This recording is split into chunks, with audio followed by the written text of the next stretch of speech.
ज्ञान सार ग्रंथ जिसका विश्व अष्टक है सर्व समृद्धि, और किस प्रकार की समृद्धि आत्मा की रही हुई है उसके ऊपर बहुत सुंदर बात आज इस अष्टक के माध्यम से महोपाध्याय जी महाराजा बता रहे। आत्मा की समृद्धि अपरंपार रही हुई है, अम्र अनंत समृद्धि की मालिक हमारी आत्मा रही हुई है। उसे बाहर खोजने की कोई आवश्यकता ही नहीं है। इधर उधर भटकने से कोई मतलब नहीं है। यदि अंतर्दृष्टि के पट खोलकर अंतर आत्मा में एकाग्र बनकर देखते हैं तो हमें ये अपार समृद्धि दिखे बिना रहेगी नहीं।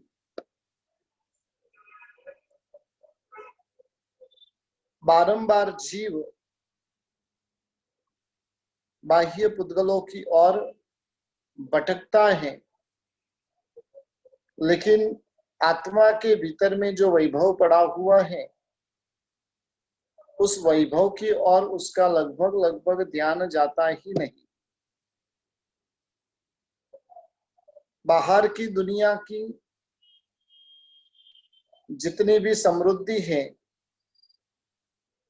और वो सारी की सारी समृद्धि इस प्रकार की है कि पाने के बाद भी सतत हमें भयभीत रहना पड़ता है। जब अंतर समृद्धियों के दर्शन हो उस समय के अंदर देवलोक और मनुष्य लोक की जितनी भी रिद्धि सिद्धियां हैं वो भी उसके सामने फीकी लगने लगती है। और इस प्रकार की जो समृद्धि का मालिक हमारी आत्मा रही हुई है, लेकिन आत्म तत्व की पहचान नहीं होने के कारण वह इधर उधर भटकता रहता है। जिस आत्मा के भीतर में सम्यक्त्व रूपी रत्न की प्राप्ति हो गई है, जैसा व्यक्ति अपने आप में वो इंद्र के समान रहा हुआ है।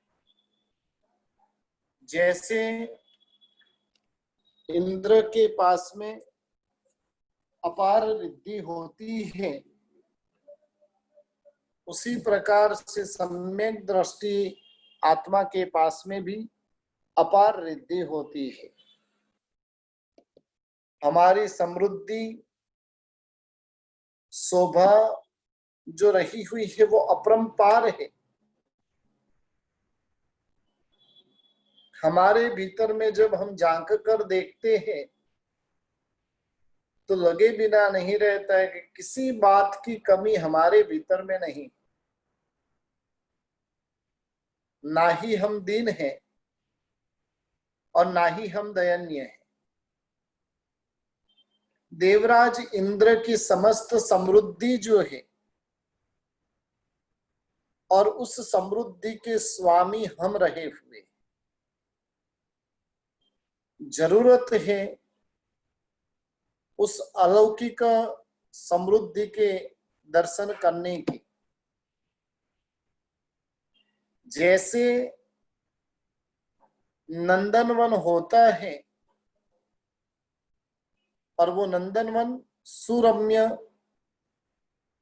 हरियाली से युक्त और मनोहर होता है, उसी प्रकार से जो समाधि रूपी नंदनवन के अंदर प्रवेश करता है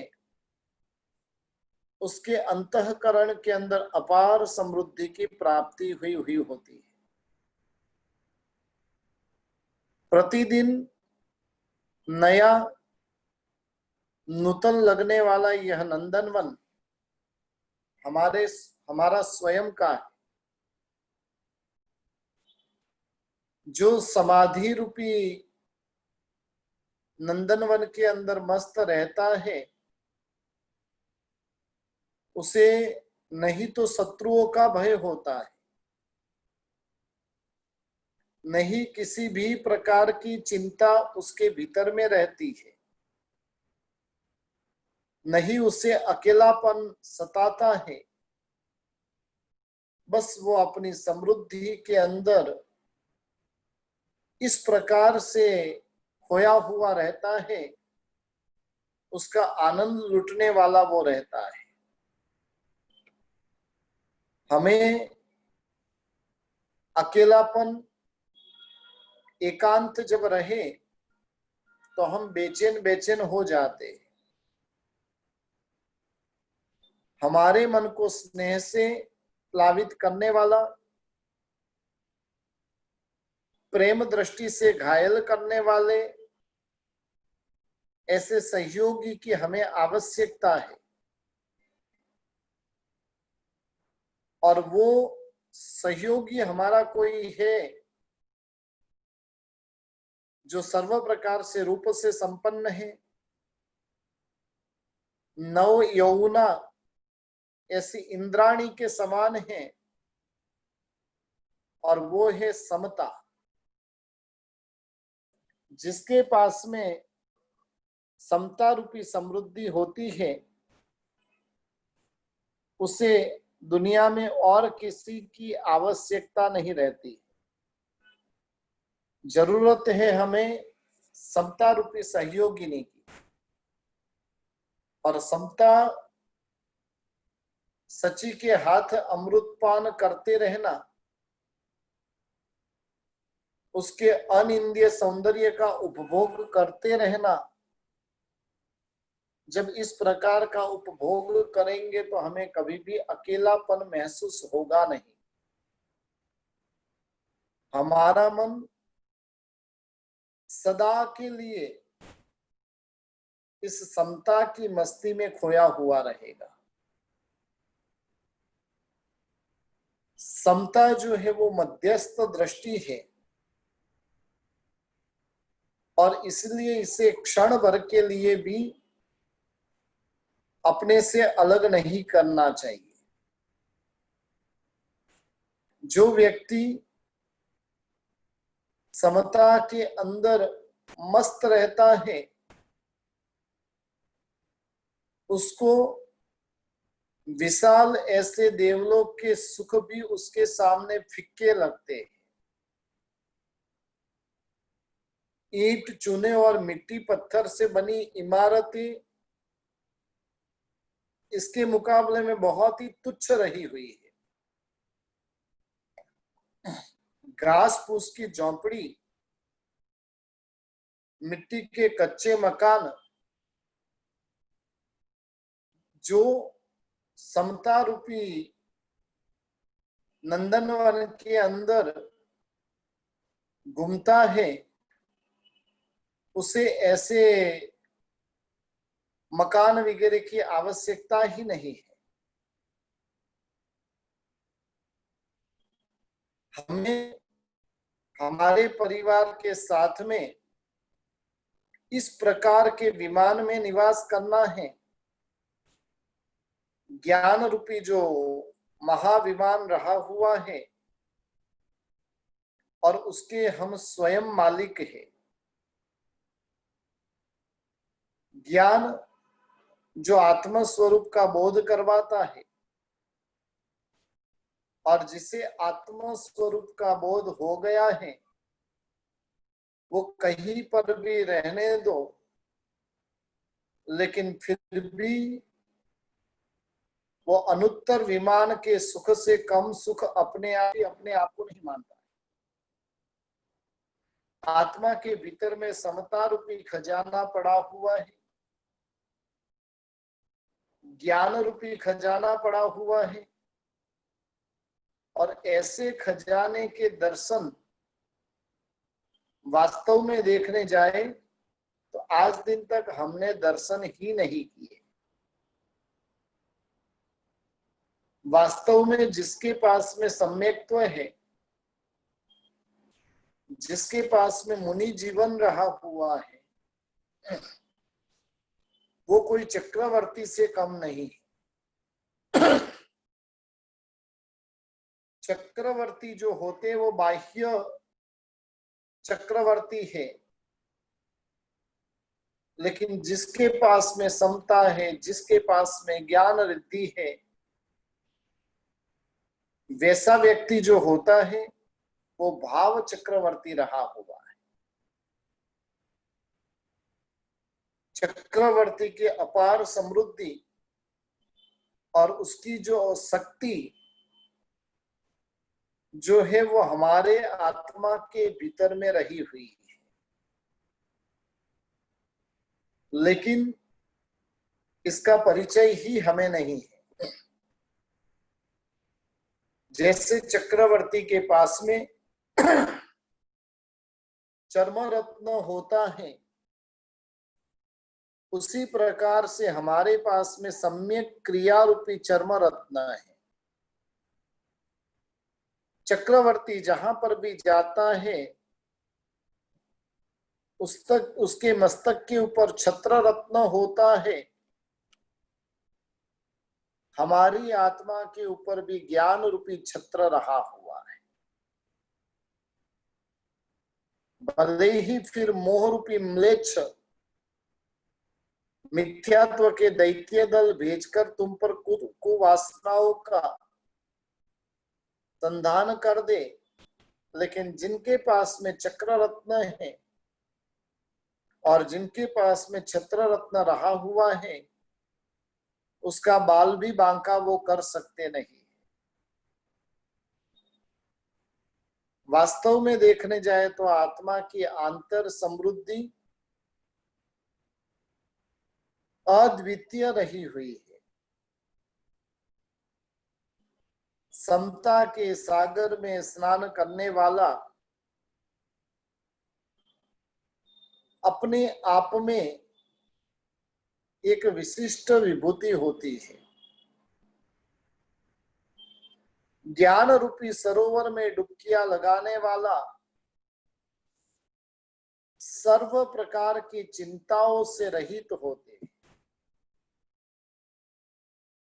हमारे भीतर में भी ऐसा आंतर वैभव रहा हुआ है। जैसे चक्रवर्ती को कुमारी होती है कि मैं चक्रवर्ती हूं, मेरे पास में चर्म रत्न है, मेरे पास में छत्र रत्न है, और इस प्रकार से वो गर्व और खुमारी से वो कभी दीन नहीं बनता है, कभी हताश नहीं होता है, कभी कायर नहीं होता है।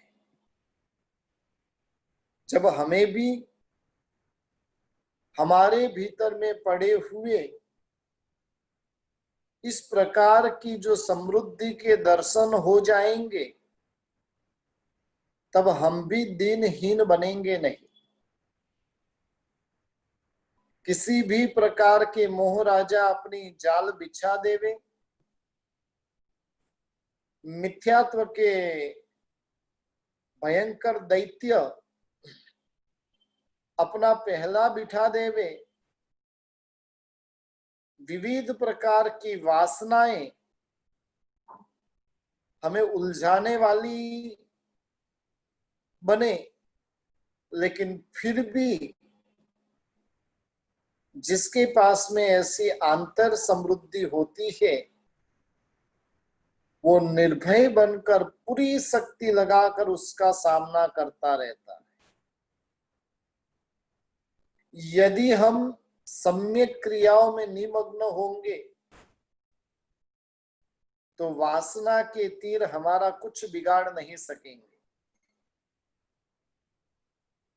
वास्तव में देखने जाए तो ऐसी निमग्नता प्राप्त करने का हम प्रयास ही नहीं करते। जरूरत है इस प्रकार की मग्नता प्राप्त करने का। क्रिया धर्म यदि हम देखने जाए, अन्य कोई भी भवों में जो प्राप्त नहीं हुआ है, और वैसा अपार क्रिया धर्म हमें प्राप्त हुआ है। एक एक क्रियाएं, उन क्रियाओं के रहस्य, उन क्रियाओं के प्रति का अहोभाव, सद्भाव, और ये जब भीतर में प्रकट हो जाता है तो वासना के तीर को तो कहां पर वो तोड़कर रख देगा पता भी नहीं चलेगा। लेकिन जरूरत है ऐसी निमग्नता आने की, एक एक क्रिया करते जाए और इस क्रिया रूपी धर्म में डुबकियां लगाते जाए। सामयिक की क्रिया, प्रतिक्रमण की क्रिया, पूजा की क्रिया, और ये सभी क्रियाएं इतनी महान रही हुई है कि जिसके माध्यम से हम अपने आत्मा के भीतर में डुबकियां लगा सकते हैं। खाली एक सामान्य ऐसे पूजा धर्म को लेवे और उसके भीतर में रहे हुए रहस्य को यदि हम प्राप्त कर लेवे, एक एक पूजा खाली जल पूजा करते समय ज्ञान कलश भरी आत्मा समता रस भरपूर, और इस प्रकार की प्रक्रिया हमें कर्मों के बंधन से मुक्त कराने वाली बन सकती। परमात्मा का उपासक, परमात्मा की पूजा करने वाला संसार में कभी रमणता कर सकता नहीं। लेकिन हमारे भीतर में जो क्रिया धर्म है, उस क्रिया धर्म की गहराई, उस क्रिया धर्म की निमग्नता नहीं होने के कारण अब तक हमें संसार परेशान कर रहा है। आनंद गंज जी महाराजा ने तो बहुत सुंदर बात कह दी। परमात्मा की पूजा क्या करती है? आत्मा के भीतर में अनंत अनंत चित्त की प्रसन्नता को देने का कार्य ये परमात्मा की पूजा करती। लेकिन जो व्यक्ति पूजा ही चिंता के साथ करे, वो चित्त की प्रसन्नता कैसे पाएगा? जरूरत है इन क्रियाओं के अंदर निमग्न होने की। एक खाली सज्जाए संधि साहू का हम आदेश मांगते हैं, और आदेश मांगने के साथ में अंतर आत्मा की गहराई में डूब जाना चाहिए। स्वयं की आत्मा का चिंतन मनन करने के भीतर में उतर जाना चाहिए। एक खाली बैठके के ऊपर बैठने की जो हम क्रिया करते हैं, बैठका बिछाने के साथ में वहां पर बैठने की जो प्रक्रिया करते हैं, और प्रक्रिया वो हमें सिद्ध शिला का आनंद देने वाली बननी चाहिए। बैठका जो है वो समता भाव का आनंद देने वाली है, और जिसके पास में समता भाव है वो सिद्ध शिला के आनंद की अनुभूति किए बिना रहता नहीं। लेकिन हमें जरूरत है इन क्रियाओं के अंदर निमग्न होने की। क्रियाओं में जब डूब जाते हैं तो संसार को भूल जाएंगे। आज सोचिए कि हमारी कौन सी आराधना हमें संसार को भुलाने वाली बनती है। मंदिर में भी जाते तो उधर भी घड़ी लगा कर रखी, सतत स्मृति बनी हुई रहे। कितना समय हुआ, ध्यान बारंबार बारंबार घड़ी की ओर जाता है। पूजा कर कर आए, ध्यान घड़ी की ओर गया। धूप दीपक किया, ध्यान घड़ी की ओर गया। चैतन्य करने के लिए खड़े हुए, ध्यान घड़ी की ओर गया। ये मग्नता नहीं है। क्रियाओं के अंदर जो मग्न होता है उसे विषय वासना परेशान कर सकती नहीं। उसी प्रकार से जो व्यक्ति ज्ञान में मग्न होते हैं, ज्ञान की गहराई में जो उतरे हुए रहते हैं, और वैसे जीव को भी वासना के तीर जो है वो उन्हें परेशान नहीं कर सकते। ज्ञान मग्न का जो सुख होता है,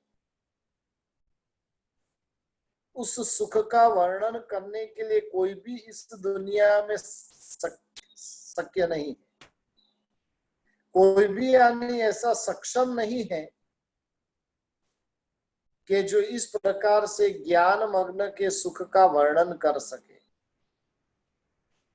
लेकिन जरूरत है उसके भीतर में मग्नता होने की। आधे घंटे के लिए धार्मिक पढ़ाई करने के लिए बैठते हैं, लेकिन उस समय में अपने आप से पूछिए कि वास्तव में उसमें हमारी मग्नता होती है कि नहीं। आधा घंटा पाठशाला में जाकर बैठते हैं, उसमें तो सैकड़ों बार नजर इधर से इधर, इधर से उधर घुमा करती है। नजरें जब यहाँ वहां घूमती रहेगी तो कहां से वहां पर मग्नता प्राप्त हो। यानी क्रियाओं के अंदर जो मस्त है, ज्ञान के अंदर जो मस्त है, उसे किसी भी प्रकार का आक्रमण उसे परास्त नहीं कर सकता है। स्तुलिभद्र जी के जीवन को हम देखने जाए तो उन्हें किस प्रकार से उनके ऊपर मोह राजा ने आक्रमण कर दिया था। वासना की कितनी भयंकर अतिवृष्टि की थी, विकारों की भयंकर आंधियां चली थी। लेकिन ये मुनि महाराजा जो थे वो चक्रवर्ती की तरह थे, और उन्होंने जो भी कोसा के द्वारा मोह के जो आक्रमण हुए, और उन आक्रमणों के ऊपर ऐसा प्रहार कर दिया कि वहां पर मोह को परास्त होना पड़ा। मुनि भगवंत जो होते हैं, सम्यक दृष्टि जो आत्मा होती है, और उसके भीतर में इस प्रकार की आंतर समृद्धि रही हुई है।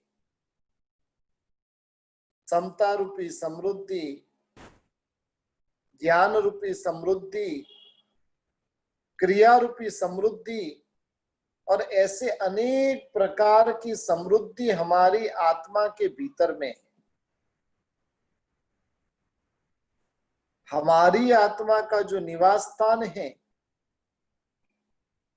वो ब्रह्मचर्य के आत्मिक कुंड के अंदर कर सकते हैं। अमृत कुंड, और अमृत कुंड के अंदर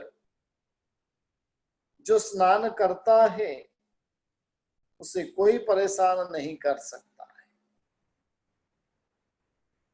लेकिन आज दिन तक हमने ब्रह्मचर्य की शक्ति को देखा ही नहीं है। ब्रह्मचर्य रूपी समृद्धि के हमने दर्शन ही नहीं किए हैं।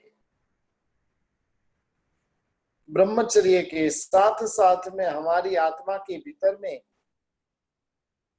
क्षमा रूपी समृद्धि रही हुई है। एक एक समृद्धि के दर्शन हमें करते जाना है। सम्यक आत्मा कैसी भी परिस्थिति उत्पन्न हो जाती है, लेकिन वो समता धारण कर कर रखते हैं। हमारी आत्मा के भीतर में भी ऐसी क्षमा, सहनशीलता हमारे भीतर में रही हुई। वास्तव में इन सब का वर्णन वर्णनातीत रहा हुआ है। चंड रुद्राचार्य और वो नूतन शिष्य की बात आती है ना, गुरुदेव चंद रुद्राचार्य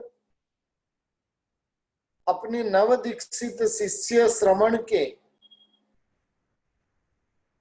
जो अभी अभी लोच किया है और ऐसे मस्तक के ऊपर दंड से प्रहार करते हैं, लेकिन वो नव दीक्षित मुनि भगवंत ऐसे क्षमा भाव के अंदर मस्त रहते हैं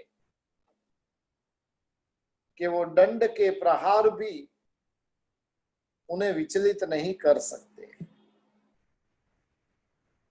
यानी क्षमा रूपी जो पृथ्वी होती है, पृथ्वी को आप कितना भी प्रहार करो, लेकिन वो पृथ्वी जिस प्रकार से सहन करती है, उसी प्रकार से जो मुनि भगवंत होते हैं वो आने वाले हरेक कष्टों को क्षमा भाव से सहन करते हैं। सहनशीलता की उनके भीतर में पराकाष्ठा होती है, और जब इस प्रकार की भूमिका तैयार होती है, कैसे भी कष्ट आए उसको समभाव से सहन करते करते तो अल्प समय के अंदर तो केवल ज्ञानी बन जाते हैं। और इस प्रकार से हमारी आत्मा के भीतर में क्षमा और सहनशीलता का खजाना रहा हुआ है। लेकिन जरूरत है इस खजाने का ज्ञान प्राप्त करने की। कैसा कैसा अंतर वैभव हमारे भीतर में रहा हुआ है। विवेक रूपी भी अंतर वैभव हमारे भीतर में आंतरिक समृद्धि रही हुई है। और जब ये विवेक प्रकट होता है, वो सत असत का भेद करके हमें दिखाता है। हे और उपादेय का परिचय कराने का काम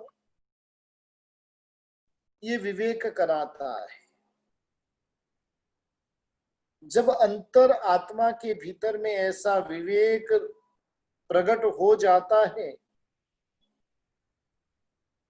तब जीव शिव स्वरूप में बने बिना रहता नहीं। जरूरत है अपने भीतर में पड़े हुए वैभवों की पहचान करने की। मुनि भगवंत जो होते हैं, सम्यक दृष्टि आत्मा होती है, उनके पास में ये सारा अंतर वैभव होता है। जो क्षमा रूपी स्त्री को भोगता है, उसे अन्य किसी को भोगने की जरूरत नहीं रहती। जो ज्ञान रूपी स्नान करता है, उन्हें अन्य को स्नान की जरूरत नहीं रहती है। जो समता रूपी अमृत का पान करती है, उसे अन्य कोई भोजन की आवश्यकता नहीं रहती। लेकिन जरूरत है आत्मा के भीतर में रही हुई समृद्धि को पहचानने की। श्री कृष्ण चंद्र और सूर्य जिनकी दो आंखें हैं, जिन्होंने नरकासुर का वध किया था, अगाध संसार समुद्र में, अगाध सागर में जो निमग्न रहते हैं, ऐसे योगीराज श्री कृष्ण को क्या कमी है? सूर्य चंद्र जिनकी आंखें हैं, नरकासुर का जिन्होंने वध किया है, और सुख रूपी सागर में जो सोए नहीं हैं, अब उन्हें अपने भीतर में कौन सी न्यूनता का अनुभव करते? हमारी स्वयं की आत्मा भी श्री कृष्ण है। हमारी आत्मा के भीतर में ज्ञान और दर्शन रूपी चक्षु रहे हुए, जो चंद्र और सूर्य की तरह ही तेजस्वी है, विश्व प्रकाशक है। जैसे कृष्ण ने नरकासुर का वध किया था, उसी प्रकार से सम्यक दृष्टि आत्मा होती है। सम्यक दृष्टि मनुष्य जो होता है, उसने नरक गति का उच्छेदन कर दिया है। आत्म सुख के समुद्र में हम सोए हुए हैं। वास्तव में देखने जाए तो श्री कृष्ण को जो विशेषता प्राप्त हुई, उन विशेषताओं में से कौन सी विशेषता हमारे पास में नहीं है? एक इंद्र को जो विशेषता प्राप्त होती है, एक चक्रवर्ती को जो विशेषता प्राप्त होती है, एक राजा को जो विशेषता प्राप्त होती है, और उनके पास में जो समृद्धि होती है, उन समृद्धियों में से कौन सी समृद्धि हमारे पास में नहीं है? अंतर समृद्धि का बहुत ही जबरदस्त कोटि का वैभव हमारे भीतर में रहा हुआ है। ज्ञान रूपी समृद्धि, दर्शन रूपी समृद्धि, और ऐसी ऐसी समृद्धि जो हमारे भीतर में रही हुई है, जो हमें संसार रूपी समुद्र से तिरा सकती है। जरूरत है हमें अपने भीतर में उतरने की। जिस प्रकार से ब्रह्मा सृष्टि के सर्जक रहे हुए हैं, वैदिक धर्म में कहा जाता है कि सृष्टि का सर्जन किसने किया, तो कि ब्रह्मा ने। लेकिन उनका सर्जन कैसा है? समस्त जगत का सर्जन वो पर सापेक्ष रहा हुआ है, अन्य के ऊपर ही सुख और दुख का सारा आधार रहा हुआ है। और कई बार प्रश्न जगता है कि ब्रह्मा ने ऐसी सृष्टि का सर्जन क्यों किया? यदि आपको सर्जक ही बनना था तो ऐसे सर्जक बनना था कि जिन्हें सुख पाने के लिए अन्य किसी सामग्री की आवश्यकता ही नहीं रहे। ये सारी बातें ऐसी है कि नन्हे मुन्ने बच्चे को समझाने के लिए कह दी हो कि ब्रह्मा ने सृष्टि का सर्जन किया।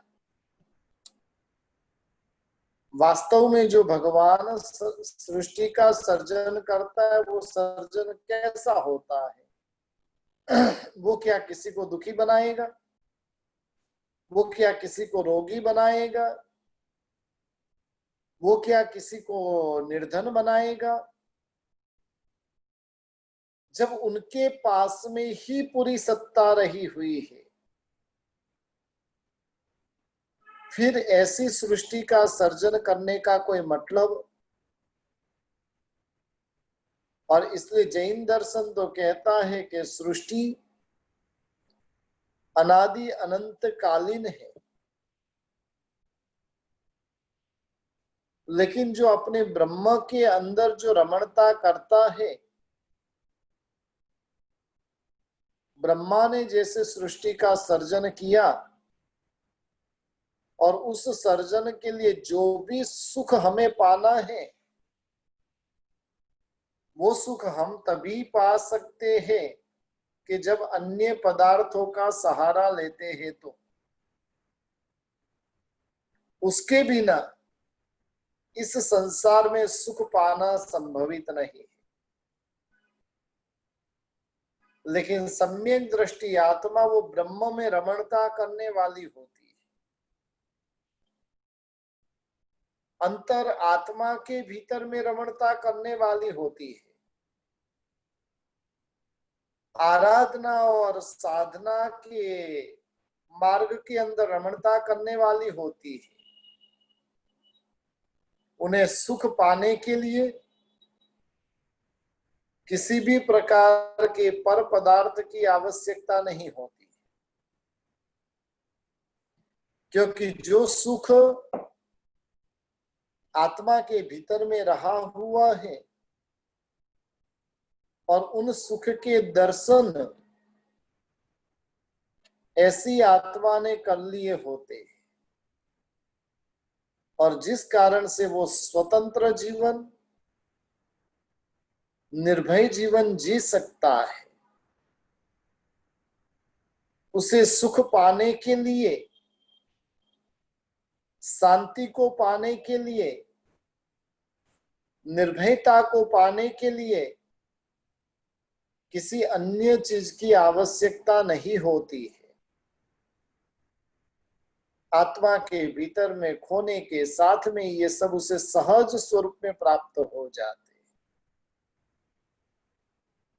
आत्मा के भीतर में अखूट खजाना पड़ा हुआ है। आराधना का खजाना, साधना का खजाना, गुण वैभवों का खजाना, क्रियाओं का खजाना, भावनाओं का खजाना, और ऐसा ऐसा खजाना आत्मा के भीतर में पड़ा हुआ है। जरूरत है इन समृद्धि के दर्शन करने की, और जिन्हें ऐसी सर्वोत्तम समृद्धि प्राप्त हो जाती है वो संसार में इधर उधर भटकता नहीं।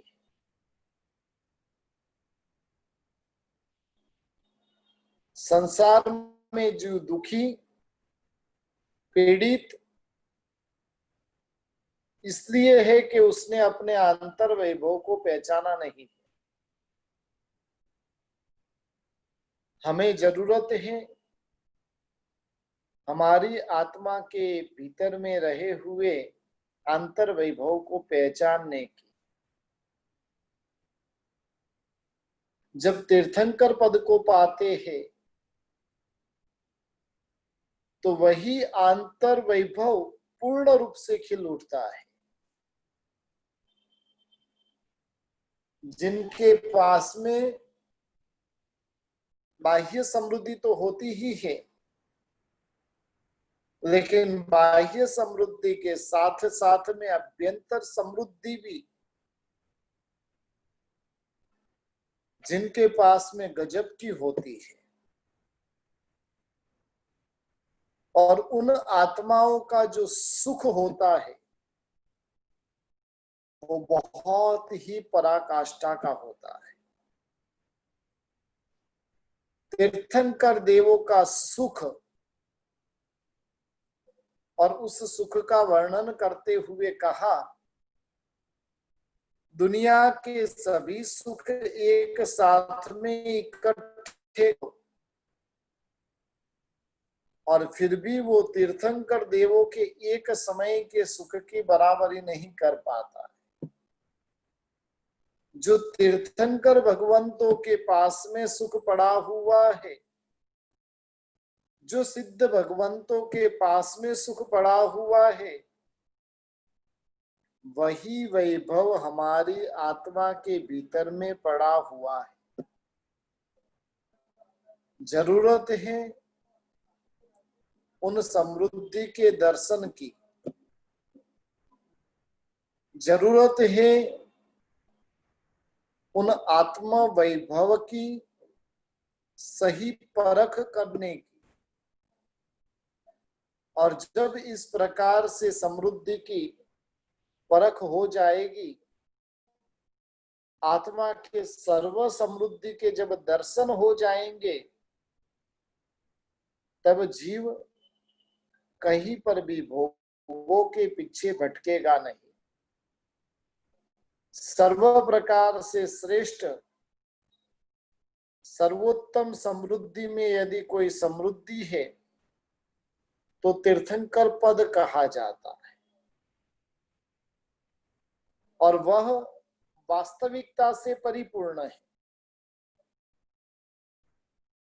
लेकिन जब तक ऐसी समृद्धि प्राप्त नहीं होती है,